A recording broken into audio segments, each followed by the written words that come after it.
kon, tok tong di ngolu kon, mau liate goklos ni roha, mari nganolong mi Tuhan dia. Mau liate goklos ni roha, mari nganolong mi Tuhan dia.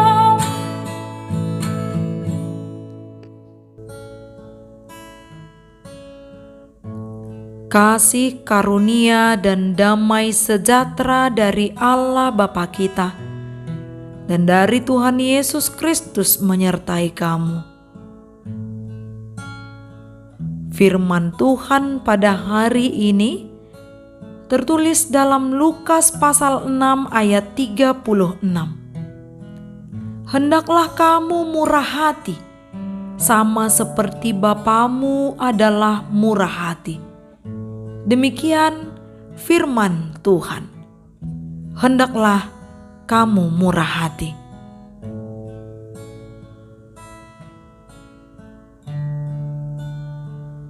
Bermurah hati merupakan perintah Tuhan yang harus dilakukan oleh setiap orang percaya yang telah beroleh kemurahan dari Tuhan. Kemurahan Tuhan kita terima semata-mata karena dosa kita telah diampuni, sehingga kita diselamatkan. Orang yang murah hati, dia rela dan bersedia menderita bersama, berbela rasa karena satu patron atau dasar untuk melakukan itu tertuju kepada Bapa kita yang adalah murah hati. Itu yang ditekankan dalam nas ini. Hendaklah kamu murah hati, sama seperti Bapamu adalah murah hati. Tentu kita akan bertanya saat ini, kepada siapa kita harus bermurah hati? Jawabannya adalah, bermurah hatilah bukan hanya kepada orang yang telah melakukan kasih atau kebaikan kepada kita, melainkan juga kepada semua orang, baik itu musuh atau orang yang telah menyakiti kita. Karena itu yang telah diperbuat Bapa kita di dalam Kristus Yesus. Bukankah kita setuju dan menyukai seperti yang tertulis dalam Matius pasal 7 ayat 12. Segala sesuatu yang kamu kehendaki supaya orang perbuat kepadamu, perbuatlah demikian juga kepada mereka. Maka saat ini kita diajak untuk hidup memiliki karakter murah hati. Ini bisa kita lakukan sehubungan dengan salah satu dari 3 tugas panggilan gereja, yaitu pelayanan diakonia gereja.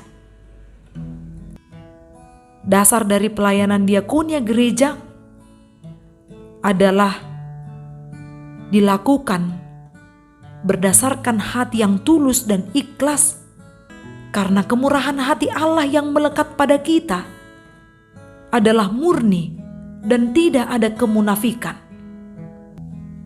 Bila pelayanan itu dilakukan dengan hati yang ikhlas dan tulus,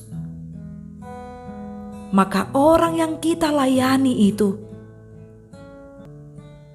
beroleh penguatan, topangan, karena kita melayani dengan membawa mereka di dalam doa. Pelayanan itu juga didasari dengan belas kasih. Kita dapat membantu mereka yang membutuhkan bantuan dengan materi, dengan pengajaran, memberikan nasihat, gagasan yang bisa memotivasi mereka untuk bangkit dari setiap kelemahan-kelemahan yang mereka alami. Mereka yang kita bantu, yaitu seperti anak yatim piatu, melayani terhadap masyarakat yang terdampak bencana, melayani orang-orang yang difabel,